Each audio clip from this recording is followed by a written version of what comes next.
20 years ago, you had George Lopez drinking up a storm. Yeah, George Lopez, there you do. You Yeah. had Mitch Hedberg out there Right, fucking tearing it up. I know I was out there tearing it up. Pablo was out there tearing it up. Yeah. And there was every 4 weeks there was a calamity somewhere. Yeah, Somebody didn't show. Somebody didn't make it to radio. You know, Tommy. Yeah. We had some problems in comedy. And it was accepted because that's what comedians do. Richard Pryor raised the bar for us.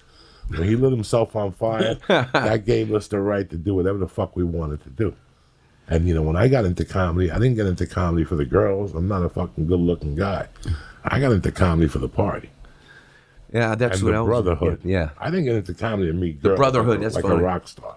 I got into comedy, A, for the brotherhood, and B, because nobody would judge my party. Nobody. Yeah. If you read Ladies and Gentlemen with Lenny Bruce, he did heroin every night with strippers, burlesque dances at the Chelsea Hotel. That's why I got into it. I didn't know if I wanted to do heroin, but I knew I didn't want a responsible life. You wanted the option. I didn't want to be irresponsible. Man. I wanted to be a rebel. I wanted to live in a car, and I just wanted to do comedy. You know, it's like that when you listen to that song, American Band. Right. We're an American band. We come into your town. Let your party down. Right. We're an American band. Oh, yeah. That's what I was, an American comic. How many flights do I have to change? You know, I'm not coming back. I'm going to have to come back on a Wednesday. You know, then, you know. We were an American comic. When I started doing comedy, I did not do comedy for women. I did comedy for the not being responsible. I didn't have to be responsible for anything. I didn't have to get up at a certain time.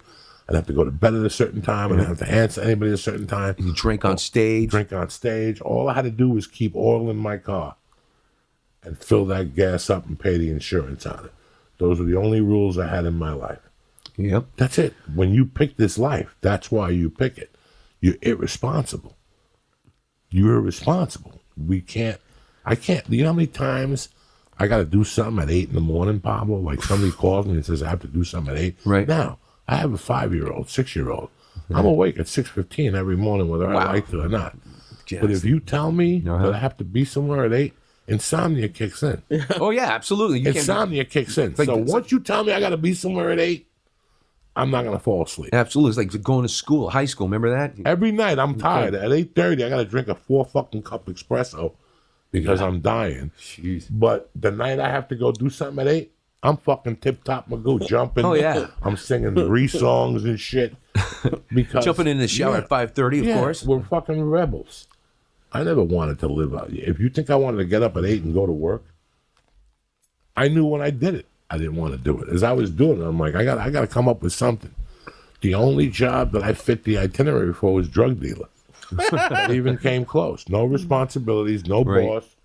That's the only other job that you could do. I'm not selling CDs after the show. I'm selling bags. Yeah, I'm not here to fucking sell CDs. I'm here to snort coke off your pussy. Yeah, you know what? You could say something on stage about cocaine, and after the show, they're going to offer it to you. Oh, yeah. That's how I would get my coke. Just talk about doing coke. I love it.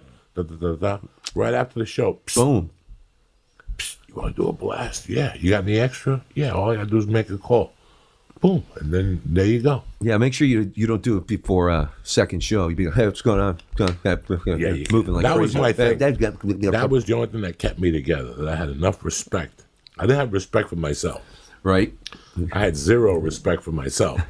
But I knew that I wouldn't do anything on stage. Right. So there was no. You ever been stoned before? Or no? I could get stoned and go on stage. So I could smoke 20 joints, lose them for a minute or two, and then focus in and get them. Right. I could take an edible and go on stage. Really? I could take a Xanax, like a baby 0.25, okay, to calm me down a little bit.